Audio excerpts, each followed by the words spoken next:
മന്ത്രിസ്ഥാനത്തേക്ക് ആരൊക്കെ എന്നതിൽ തിരക്കിട്ട നീക്കങ്ങളും നിർണായക കൂടിക്കാഴ്ചകളും തലസ്ഥാനത്ത് നടന്നുകൊണ്ടിരിക്കുകയാണ്.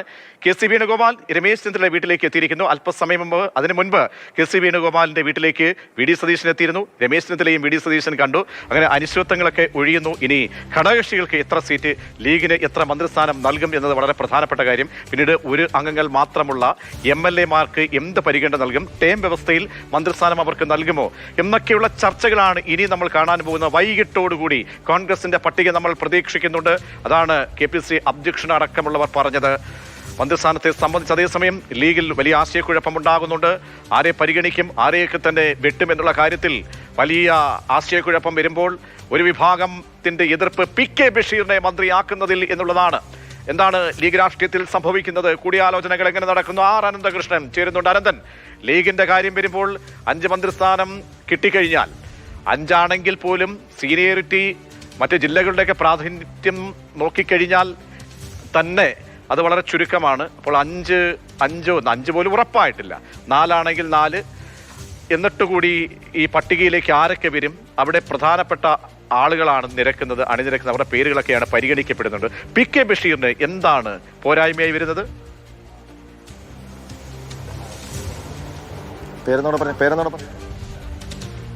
അനന്തൻ,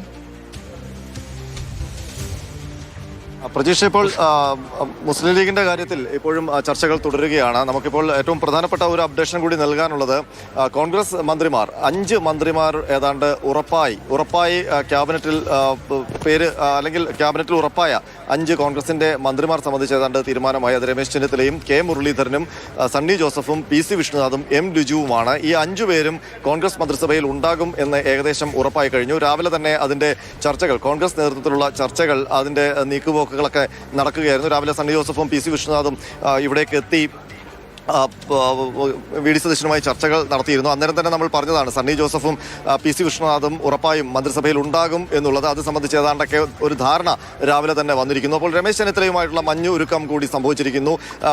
ആദ്യം അത് സംബന്ധിച്ച് ചില മീഡിയേഷനുകൾ രാവിലെ തന്നെ നടക്കുന്നുണ്ടായിരുന്നു. അതിനുശേഷം രമേശ് ചെന്നിത്തലയുടെ ക്യാമ്പിൽ ചർച്ചകൾ നടക്കുന്നു. വി.ഡി. സതീശന്റെ കണ്ടോൺമെന്റ് ഹൗസിൽ ചർച്ചകൾ നടക്കുന്നു. പിന്നീട് വി.ഡി. സതീശൻ അപ്രതീക്ഷിതമായി രമേശ് ചെന്നിത്തലയെ പോയി കാണുന്നു. അതോടുകൂടി രമേശ് ചെന്നിത്തലയും ക്യാബിനറ്റിലേക്ക് വരും എന്നുള്ള കാര്യം ഉറപ്പായി കഴിഞ്ഞു. അപ്പോൾ ആഭ്യന്തര വകുപ്പ് രമേശ് ചെന്നിത്തല ആവശ്യപ്പെട്ടിരുന്നു. അതിൽ അടിയുറച്ചു നിൽക്കുകയായിരുന്നു. രമേശ് ചെന്നിത്തലയെ എങ്ങനെയാണ് അനുനയിപ്പിച്ചത് എന്നുള്ളത് അല്പസമയത്തിനകം അറിയാൻ കഴിയും കൂടുതൽ വിവരങ്ങൾ. കാരണം ആഭ്യന്തര വകുപ്പ് അദ്ദേഹത്തിന് നൽകുന്നതിനൊപ്പം അദ്ദേഹത്തിനൊപ്പമുള്ള 2 പേർക്ക് കൂടി മന്ത്രിസ്ഥാനം വേണം എന്നുള്ളൊരു ആവശ്യം ഉന്നയിച്ചിരുന്നു. അതിനി ഒരാൾക്ക് പകരം ആ 2 പേര് എന്നുള്ളത് ഒരാൾക്ക് ചുരുങ്ങിയോ അതോ രമേശ് ചെന്നിത്തല മാത്രമേ ക്യാബിനറ്റിലേക്ക് വരികയുള്ളൂ എന്നുള്ള കാര്യത്തിൽ കൂടുതൽ വിവരങ്ങൾ ലഭിക്കാനുണ്ട്. അതിനൊപ്പം തന്നെ പി.സി. വിഷ്ണുനാഥ് മന്ത്രിസഭയിൽ ഉണ്ടാകും എന്നുള്ള കാര്യം ഉറപ്പായി. അപ്പോൾ കൊല്ലം ജില്ലയിൽ നിന്ന് 2 മന്ത്രിമാർ, ഷിബു ബേബി ജോണും പി.സി. വിഷ്ണുനാഥും. അങ്ങനെ വരുമ്പോൾ നേരത്തെ ബിന്ദു കൃഷ്ണയുടെ പേര് പരിഗണിക്കുമോ എന്നൊക്കെയുള്ള ചർച്ചകൾ വന്നിരുന്നു. അപ്പോൾ ബിന്ദു കൃഷ്ണയുടെ സാധ്യത ഒരുപക്ഷെ അങ്ങനെ കുറയാനുള്ള സാധ്യതയുമുണ്ട്. പി.സി. വിഷ്ണുനാഥ് ഏതായാലും മന്ത്രിസഭയിൽ ഉണ്ടാകും എന്നുള്ളത് ഉറപ്പിച്ചു കഴിഞ്ഞു. കെ.പി.സി. പ്രസിഡന്റ് സണ്ണി ജോസഫിന്റെ പേരും ഉറപ്പിച്ചു കഴിഞ്ഞു. എം ലിജു മന്ത്രിസഭയിൽ ഉണ്ടാകും എന്നുള്ളത്, കാരണം നമുക്കറിയാം എം ലിജു ആദ്യമായി എം.എൽ.എ. ആയ വ്യക്തിയാണ്. അതുപോലെ തന്നെ ദീർഘകാലം പാർട്ടി ഭാരവാഹിത്വമൊക്കെ ഉള്ള വ്യക്തിയാണ്. അപ്പോൾ എം ലിജുവിന് മന്ത്രിസ്ഥാനം നൽകാൻ വേണ്ടിയുള്ള ഒരു തീരുമാനത്തിലേക്ക് കോൺഗ്രസ് നേതൃത്വം എത്തിയിരിക്കുന്നു. ഏതായാലും കോൺഗ്രസിന്റെ ബാക്കി മന്ത്രിമാർ ആരൊക്കെ എന്നത് സംബന്ധിച്ച് ഉള്ള ചർച്ചകൾ നടക്കുകയാണ്. ഇപ്പോൾ ഇടപെടൽ അത് ഫലം കാണുകയാണോ? പി.സി. വിഷ്ണുനാഥിന്റെ പേര്, സണ്ണി ജോസഫ് പോലും ഇതാണ് കെ.സിക്ക് വേണ്ടി പേരുള്ള അല്ലെങ്കിൽ കെ.സിക്ക് വേണ്ടി വാദിച്ച വ്യക്തിയാണ്. എം ലിജുവിന്റെ അടക്കം പേരുകൾ വരുമ്പോൾ ആ ഒരു സമവാക്യം, ആദ്യ പേരുറപ്പിക്കൽ വരുമ്പോൾ എന്താണ് നമ്മൾ മനസ്സിലാക്കുന്നത്? സ്വാഭാവികമായിട്ടും കെ.സി. വേണുഗോപാലിന്റെ ഒരു അദ്ദേഹത്തിന്റെ താല്പര്യം കൂടി പരിഗണിച്ചിരിക്കുന്നു എന്നുള്ളത്, അതിന് അദ്ദേഹത്തിന്റെ താല്പര്യത്തിന് കൂടുതൽ പ്രാമുഖ്യം ലഭിച്ചിരിക്കുന്നു എന്ന് വേണം മനസ്സിലാക്കാൻ. പി.സി. വിഷ്ണുനാഥും സണ്ണി ജോസഫും നമുക്കറിയാം കെ.സി. വേണുഗോപാലിന് വേണ്ടി ശക്തിയുക്തം അവസാനം നിമിഷം വരെയും അവർ അദ്ദേഹത്തിനൊപ്പമായിരുന്നു. മാത്രമല്ല ഇന്നലെ കെ.സി. വേണുഗോപാൽ തിരുവനന്തപുരത്തേക്ക് എത്തുമ്പോൾ സ്വീകരിക്കാൻ വിമാനത്താവളത്തിലുണ്ടായിരുന്നു. ഇന്ന് രാവിലെ കെ.സി. വേണുഗോപാലിന്റെ മീഡിയേഷൻ എന്ന് നമുക്ക് ഇപ്പോൾ വ്യാഖ്യാനിക്കാം.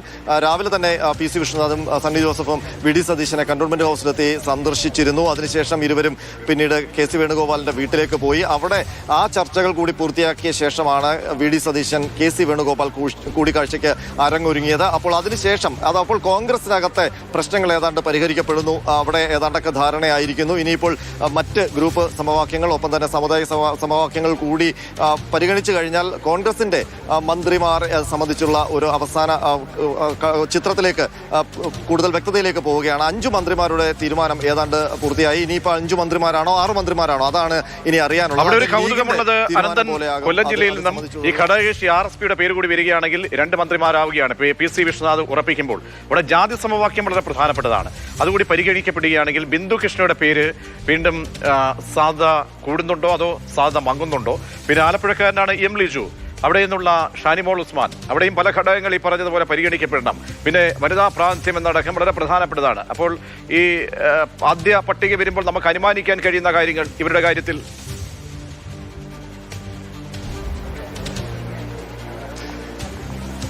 ഏതായാലും ഇപ്പോൾ തിരുവനന്തപുരത്ത് നിന്ന് K മുരളീധരൻ ഒപ്പം തന്നെ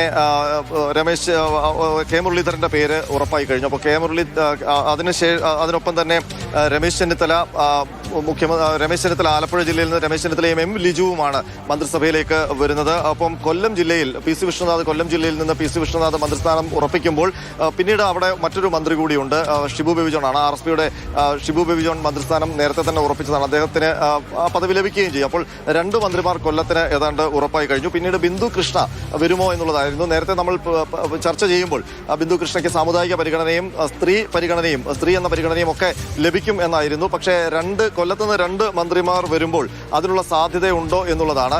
അപ്പോൾ അക്കാര്യത്തിൽ ഒരു വ്യക്തത ഇനി വരേണ്ടതുണ്ട്. ബാക്കി മന്ത്രിമാർ ആരൊക്കെ എന്നുള്ളത് കോൺഗ്രസ് ക്യാമ്പുകളിൽ ചർച്ചകൾ സജീവമായിട്ട് നടക്കുകയാണ്. നേരത്തെ പ്രജീഷ് സൂചിപ്പിച്ചതുപോലെ തന്നെ സമുദായ സമവാക്യം ഏതാണ്ട് പാലിച്ചുകൊണ്ടാണ് ഇപ്പോൾ ഈ 5 മന്ത്രിമാരുടെ പേരുകൾ ഏതാണ്ട് ഉറപ്പിക്കുന്നത്. അപ്പോൾ M ലിജു വരുമ്പോൾ ബിന്ദു കൃഷ്ണയുടെ സാധ്യത മങ്ങുകയാണോ എന്നൊക്കെയുള്ള സംശയങ്ങൾ ഇപ്പോൾ ഉയരുന്നുണ്ട്. ഏതായാലും കോൺഗ്രസിന്റെ 5 മന്ത്രിസ്ഥാനം അത് ഏതാണ്ട് ഉറപ്പിച്ചു കഴിഞ്ഞു. ഇനി ബാക്കിയുള്ള മന്ത്രിമാർ അത് ഇനി 5 ആണോ അതോ 6 ആണോ എന്നുള്ളത് സംബന്ധിച്ചുള്ള വ്യക്തത വരേണ്ടതുണ്ട്. മാത്രമല്ല ഇവരുടെ വകുപ്പുകൾ കൂടി തീരുമാനിക്കപ്പെടേണ്ടതുണ്ട്. വകുപ്പുകൾ കൂടി ഇന്ന് വൈകുന്നേരത്തോടുകൂടി രാത്രിയോടുകൂടി തീരുമാനമാകും ഘടകകക്ഷികളുടെ അടക്കം എന്നാണ് നേരത്തെ തന്നെ നേതൃത്വം വ്യക്തമാക്കിയിരുന്നത്. അപ്പോൾ എല്ലാ കാര്യങ്ങളിലും ഒരു വ്യക്തത വന്നുകൊണ്ടിരിക്കുകയാണ്. അല്പസമയത്തിനകം ഘടകകക്ഷി നേതാക്കളുമായിട്ടുള്ള ഉഭയകക്ഷി ചർച്ചകൾ ആരംഭിക്കും. അനൂപ് ജേക്കബ് ഇവിടെ തന്നെ ഉണ്ട്, കന്റോൺമെന്റ് ഹൗസിലുണ്ട്.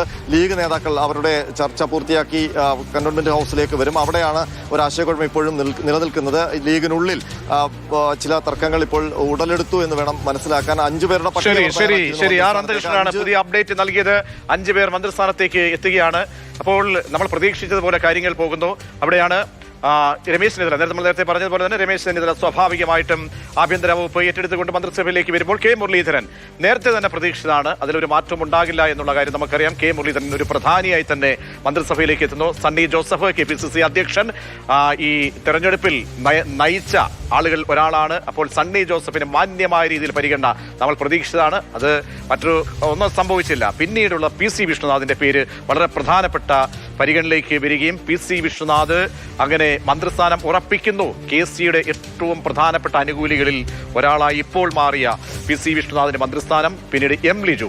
സാമുദായിക സമവാക്യങ്ങളൊക്കെ പരിഗണിക്കുമ്പോൾ ഏറ്റവും മുൻപന്തിയിൽ ഒഴിവാക്കാൻ കഴിയാത്ത പേരുകൾ ഒന്നായിരുന്നു M ലിജുവും അങ്ങനെ മന്ത്രിസ്ഥാനം ഉറപ്പിക്കുന്നു. ആദ്യഘട്ടം ചാർട്ട് ഉയരുമ്പോൾ 5 മന്ത്രിമാരുടെ പേര് അങ്ങനെ ഓരോ പേരുകളും നമ്മൾ കന്റോൺമെന്റ് ഹൗസിൽ നിന്നും ഈ തിരക്കിട്ട ചർച്ചകൾക്കിടെ ഉയർന്നു കിട്ടുകൊണ്ടേയിരിക്കും. വൈകിട്ടോടുകൂടി കോൺഗ്രസിന്റെ പട്ടിക പൂർണ്ണമാകുമെന്ന പ്രതീക്ഷയാണ് എല്ലാവരും പങ്കുവയ്ക്കുന്നത്. അതിനിടയ്ക്ക് ഇനി നമ്മൾക്ക് പോകേണ്ടത് ഘടകകക്ഷികളുടെ കാര്യത്തിൽ ലീഗിന് എത്ര മന്ത്രിസ്ഥാനം എന്നുള്ളത്. ലീഗിന് 5 ആണോ അതല്ല 4 ആണോ? മറ്റ് ജോസഫ് ഗ്രൂപ്പിന് 2 മന്ത്രിസ്ഥാനം നൽകുമോ അതല്ല 1 മന്ത്രിസ്ഥാനവും മറ്റൊരു പ്രധാനപ്പെട്ട വകുപ്പും ക്യാബിനറ്റ് റാങ്ക് കൂടി നൽകുമോ? ഘടകകക്ഷികൾക്ക് ടേം വ്യവസ്ഥയായിരിക്കുമോ? 3 MLA മാർക്ക് അവർക്ക് എങ്ങനെ അവരെ പരിഗണിക്കും? അക്കോമഡേഷൻ എങ്ങനെയാണ് എന്നടക്കം നമുക്ക് വരണം.